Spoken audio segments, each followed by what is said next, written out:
Welcome to the Tech Egg. Don't get scrambled. Enjoy the video.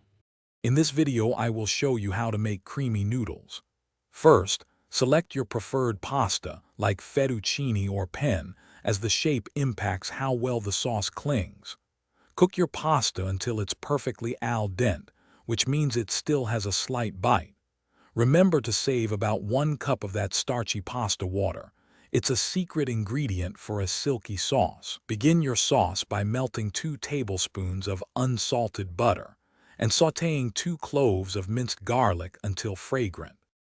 Now let's build that incredible creamy sauce.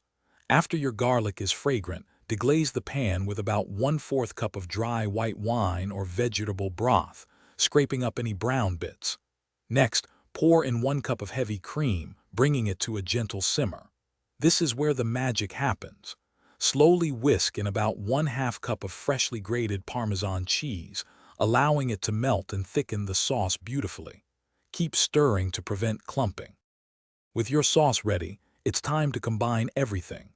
Transfer your al dente pasta directly into the pan with the simmering cream sauce. Toss gently to ensure every strand is coated. If the sauce seems too thick, gradually add a few tablespoons of the reserved pasta water until you reach your desired consistency. This starchy water helps emulsify the sauce.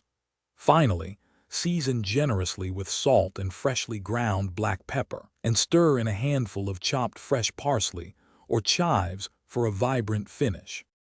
To ensure your creamy noodles are always perfect, here are a few final tips.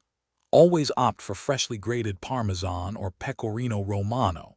Pre-shredded cheeses often contain anti-caking agents that can make your sauce grainy.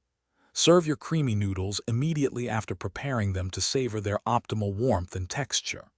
Don't be afraid to experiment with other cheeses like Gruyere or a pinch of nutmeg for a different flavor profile. Enjoy your delicious, homemade creamy noodles. Thanks for watching. Consider subscribing if I helped unscramble your problems.